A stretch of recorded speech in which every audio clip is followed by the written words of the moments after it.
नमस्कार, मी सतीश कुलकर्णी. पिठापूरला श्रीपाद श्री वल्लभांच्या मंदिरात श्रीपाद चरित्रामृत ग्रंथ मिळत नाही. काहीतरी झाल्यामुळं त्यांनी त्या ठिकाणी विक्री बंद केलेली आहे. परंतु आज मी इथं आलो आणि मला काही प्रती, ओरिजिनल प्रत जी संस्थांनी काढलेली आहे त्याच्या काही प्रती मला मिळालेल्या आहेत. कारण भाविकांनी माझ्याकडं मागणी केली, जोपर्यंत होत्या तोपर्यंत मी पाठवल्या. काहींना मी शब्द दिला, मी जाऊन आल्यानंतर काही प्रती मिळाल्या तर मी तुम्हाला पाठवतो असं मी सांगितलं. त्याप्रमाणे श्रीपाद वल्लभांच्या कृपेमुळं हा ओरिजिनल ग्रंथ माझ्याकडं काही प्रती मिळाल्यात. ज्या भाविकांना हव्या आहेत त्यांनी प्रथम पैसे पाठवायची घाई करू नये. पैसे कुठेही जात नाही आणि आजपर्यंत मी कधीही कुणाचे पैसे अगोदर घेतले नाहीत.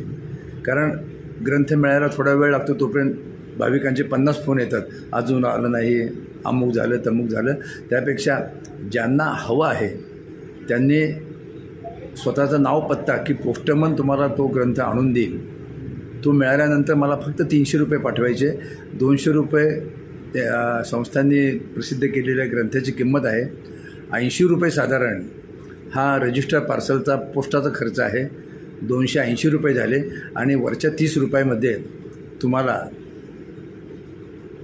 श्रीपाद वल्लभ चित्रदर्शन या ग्रंथाचं सारांश, चित्ररूपी गोष्ट असलेलं पुस्तक तुम्हाला पाठवण्यात येईल. हे सर्व 300 रुपयात तुम्हाला मिळेल. एखादी उपासना किंवा एखादा पादुकाचा फोटोसुद्धा तुम्हाला मिळेल. ज्यांना हवं आहे त्यांनी या डिस्क्रिप्शनमध्ये पत्ता दिलेला आहे.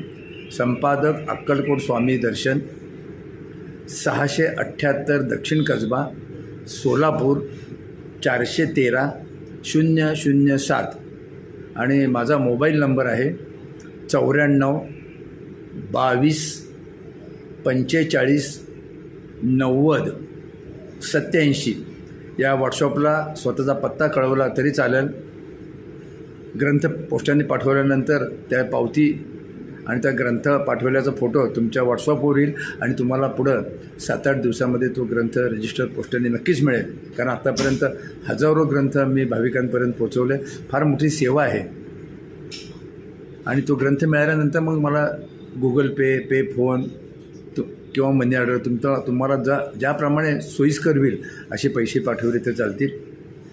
हा ग्रंथ अतिशय सुंदर आहे, ओरिजिनल आहे. काही भानगडी फेरफार काहीही केलेला नाही. अनेकांनी अनेक ग्रंथ काढलेले आहेत, त्याबद्दल न बोलणंच बरं. हा ग्रंथ आपल्या घरात आला म्हणजे साक्षात तुमच्या घरी श्रीपाद श्री वल्लभ आल्यासारखं आहेत. पारायणाच्या भानगडीत पडू नका. पारायणावर माझा विश्वास नाही. पारायण ही प्रथा आहे. त्यापेक्षा तुम्ही रोज एक पान वाचलं तरी चालेल. किंवा तुम्हाला वाटलं रोज एक अध्याय संपवायचा तर रोज एक अध्याय वाचला तरी चालेल. आणि वाचल्यानंतर थोडं मनन करा आणि वाचता वाचता तुम्हाला त्यातील जे प्रबोधनात्मक आशीर्वाद आहेत त्याच्या खाली रेख करा. ते केल्यामुळं तुम्हाला खूप बरं वाटेल. आणि तुम्हाला काही आधार हवा असेल तर ते वाचल्यानंतर तुम्हाला चांगला आधार मिळेल. कारण श्रीपाद वल्लभांचे बोल अतिशय चांगले आहेत, आपल्याला मार्गदर्शन करणारे आहेत आणि संकट समयी आपल्याला धीर देणारे आहेत. तुम्ही रोज एक अध्याय वाचला उत्तम आहे. आणि सर्वात सोपं जर करायचं झालं तर एक मोठं नोटबुक आणा. रोज एक पान लिहायला तुम्हाला काहीही अडचण नाही. रोज अर्धं पान लिहायलासुद्धा तुम्हाला काही अडचण नाही. 1 वर्षामध्ये तो ग्रंथ लिहून होईल. तुम्हालाही आनंद होईल आणि फार मोठी तुमच्याकडून सेवा घडेल. आणि सेवा संकल्प केल्याशिवाय पूर्ण होत नाही. लोक घाई गडबडीत पारायणाच्या नावाखाली बोटं फिरवण्याचा कार्यक्रम करतात. पिठापूरला येतात, इकडं जातात, तिकडं जातात, काहीही पदरात पडत नाही. अनेक भाविक नंतर मला सांगतात, तुम्ही सांगता आम्ही ऐकत नाही. खरंच आमचा वेळ जातो, पैसे जातात, आमच्या पदरात काही पडत नाहीत. मी स्वतः कधी पारायण त्या ग्रंथाचं केलंच नाही.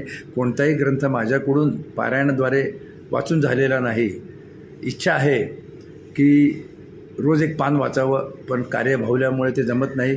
गुरुचरित्रसुद्धा बरंच वाचण्यासारखं आहे. त्यातील बोध भाविकांपर्यंत पोचवावं असे वाटतात, पण जमत नाही. परंतु हे रड गाण्यासारखं गाण्यायोग्य नाही. लवकरात लवकर वेळेची ॲडजस्टमेंट करून श्रीपाद चरित्रामृत ग्रंथ प्रत्येक पानातलं स्पष्टीकरण, गुरुचरित्र प्रत्येक पानातलं स्पष्टीकरण जेवढं माझ्या बुद्धीला जमल तेवढं मी सांगण्याचा प्रयत्न करणार आहे. ते ऐकून ते फॉरवर्ड केलं तरीही फार मोठी सेवा आहे. आणि वाचल्यानंतर मनन, आणि मनन नंतर जर आचरण केलं तर या कलियुगात प्रत्येक दिवस आपल्याला त्रासदायक आहे. श्रीपाद श्री वल्लभांच्या कृपा आशीर्वादामुळे आपलं उर्वरित आयुष्य आपल्या जीवनाची दशा न होता सहकुटुंब सहपरिवाराला सुख, शांती, समाधान आणि आरोग्याने भरभरून जावं अशी श्रीपाद वल्लभांच्या चरणी प्रार्थना आहे. पण या ग्रंथ वाचणाऱ्या सर्व भाविकांना श्रीपाद वल्लभांनी जास्तीत जास्त द्यावं, त्यांचं रक्षण करावं आणि त्यांचा मोठा आधार व्हावा अशी श्रीपाद श्री वल्लभांच्या चरणी प्रार्थना करतो. ग्रंथाच्या प्रती अतिशय थोड्या आहेत. पुन्हा ग्रंथ छापला जाईल का नाही माहीत नाही, कारण भाषा समजत नाही. गेल्यानंतर ते व्यवस्थित माहिती देत नाही, त्यामुळे थोडा घोटाळा होतो आहे. ठीक आहे, जोपर्यंत जे ग्रंथ आहेत ते पाठवण्याचा प्रयत्न करत त्याचा लाभ घ्यावा अशी सर्व श्रीपाद श्री वल्लभ भक्तांना विनंती आहे. नमस्कार.